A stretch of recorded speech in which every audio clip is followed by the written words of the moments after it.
Là maintenant là que c'est démonté, je vais m'occuper un peu du cadre. Donc là déjà, il y a un truc que je voudrais vérifier. Parce que, bon là on va pas voir parce que la vraie elle est toute démontée. Mais en vrai, la mob penche. La béquille penche. Là j'ai mis le cadre à l'envers et je vais te montrer les problèmes. Donc déjà, comme tu vois, le boulon là, il n'est pas d'origine. Normalement c'est un truc qui est vraiment très très plat. Et regarde le problème. Tu vois, il y a du jeu. Donc là moi je voudrais voir si ça vient du cadre ou de la béquille. Et de toute façon, en démontant, j'ai vu que là, tu vois, je sais pas si on va bien voir, mais là c'est tout arraché. Tu vois? Ah voilà, on va mieux voir là. Elle est défoncée la béquille là. Ça c'est à force de démarrer sur la béquille quoi, ça les déglingue quoi. Là aussi, on voit que même là, elle a été ressoudée, tu vois. Donc la béquille elle va dégager. Et heureusement j'en ai une autre. Neuve d'ancien stock, moto bécane. Je te montre ça, je la sors du sachet parce qu'à une main c'est pas facile. Donc voilà la béquille toute neuve que je vais pouvoir monter. Donc les trous forcément sont nickel, tu vois. Elle n'a pas été réparée. Et je vais la monter sur le cadre. Bon, c'est pas exactement le même gris, mais je m'en fous en fait, ça va faire le taf. En plus, je vais pas te mentir, c'est possible que je fasse tout ça pour rien parce que ça se trouve ça passera pas avec le pot long.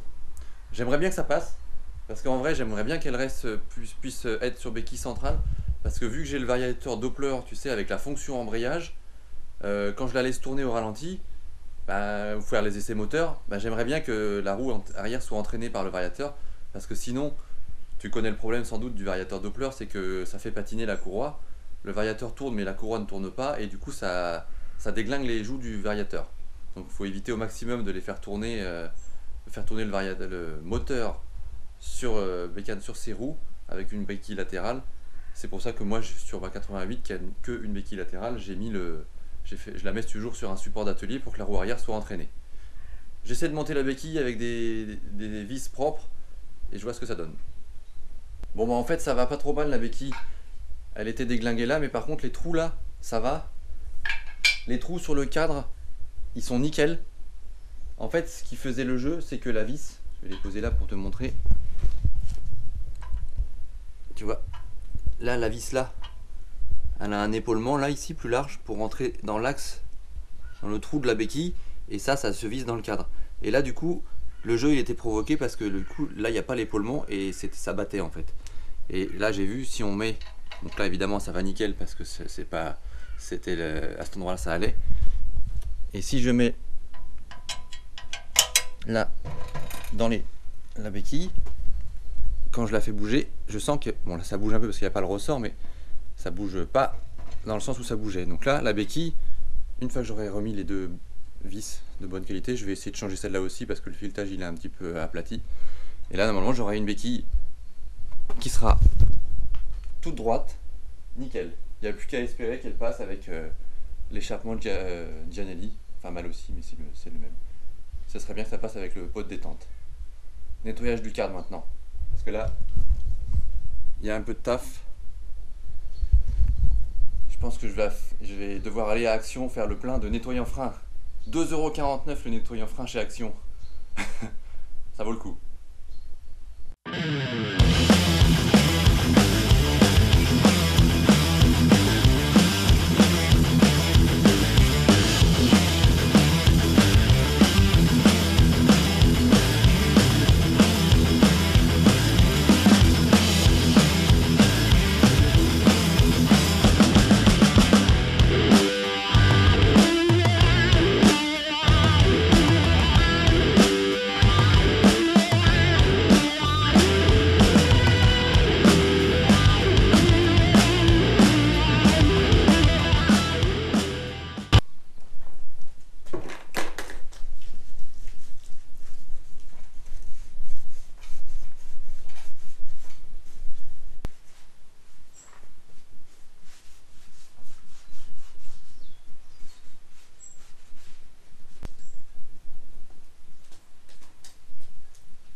Bon, ça y est, là, le cadre est tout propre.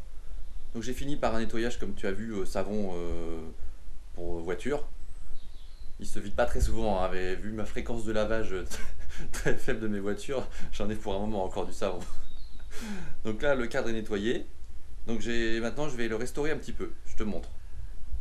Donc là, je l'ai remis provisoirement sur son ancienne béquille. C'est aussi pour ça, tu as dû voir que j'ai pas enlevé la fourche.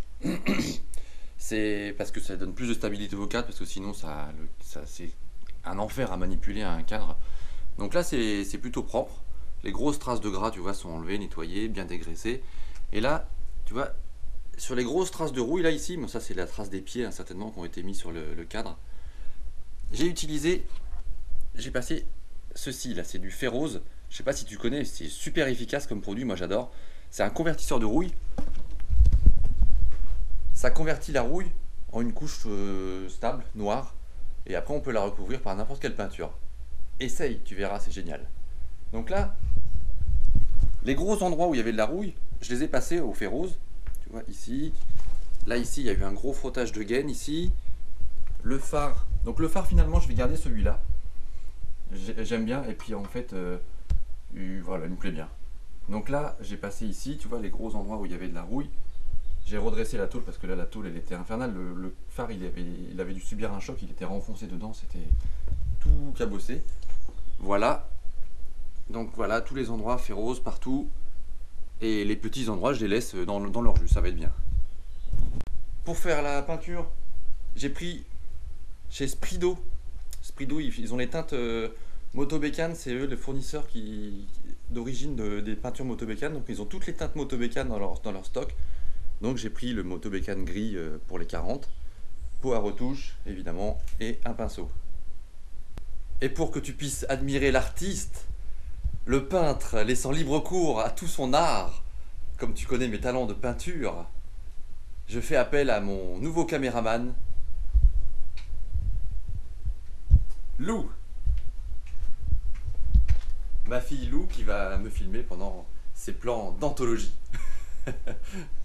Allez, c'est parti!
Bon, là on est quelques jours plus tard.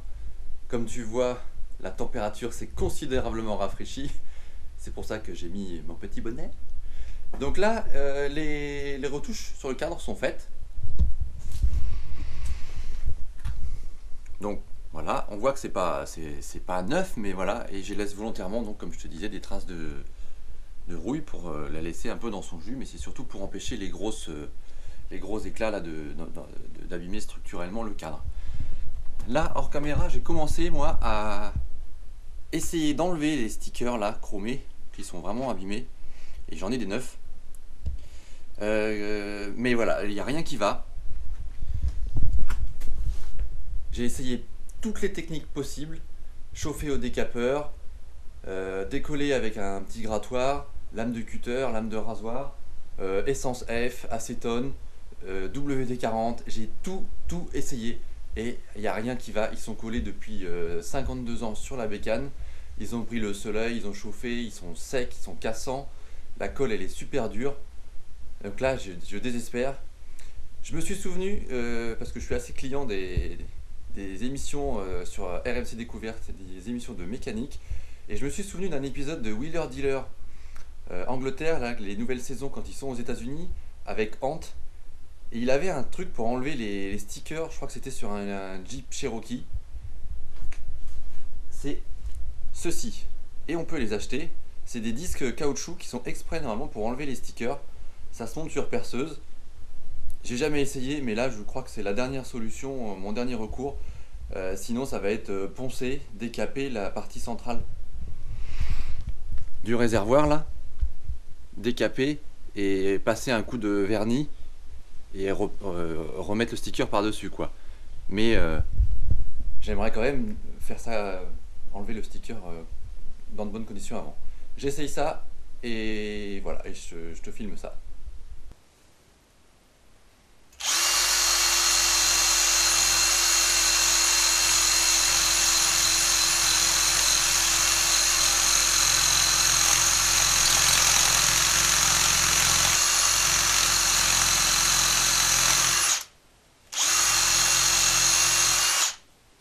Ça marche.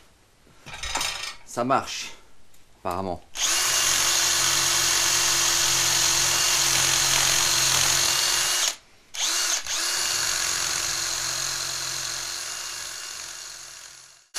Bon bah je suis content du résultat. Le truc ça marche nickel. Franchement, trop bien. Là sans effort, tu décolles les autocollants nickel.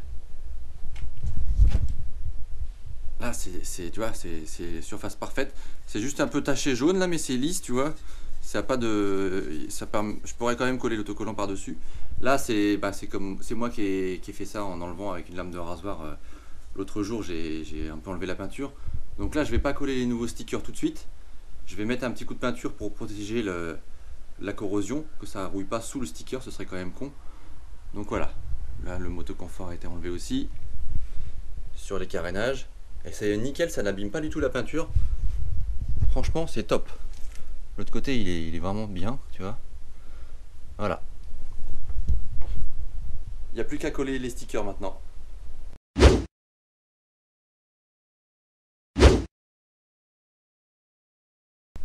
Donc voilà là le cadre, j'ai repeint les petits endroits là juste pour protéger. Je vais laisser sécher tout ça. Et je ferai les stickers là, j'étais parti pour les faire mais finalement j'ai peur de les abîmer en fait, parce que moi je me connais, je suis un peu boulet des fois et en manipulant le cadre c'est possible que ça s'abîme.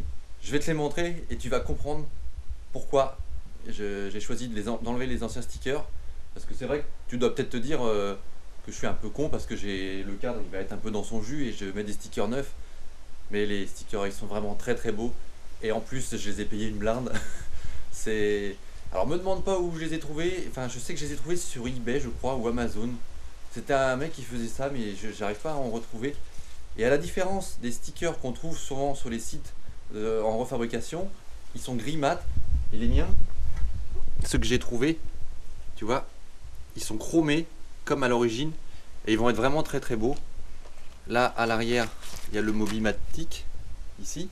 Même si évidemment moi je suis en variateur Doppler performance et ce sera plus du Mobimatic, mais ça va être d'origine sur les cartes latéraux. Et j'avais trouvé aussi au détail, parce que il est livré là dans le kit l'autocollant moto bécane, mais moi c'est une moto confort, donc j'ai acheté l'autocollant moto confort que je mettrai ici et ça va être nickel. Donc je te montre les dernières pièces que j'ai reçues là et je crois que j'ai tout pour finir l'album en fait, c'est cool. Je te montre ça. Alors là, la pièce que j'ai commandée, que j'ai montée, c'est la couronne. J'ai pris, alors je la voulais noire, donc j'ai pas trouvé en 54 dedans, j'ai trouvé une 52, donc ça va faire le taf. Hein. Mais comme ça va être bien, ça va être noir, ça matche bien avec la roue. Qu'est-ce que j'ai commandé? L'optique arrière, voilà. L'optique avant, j'ai acheté ça.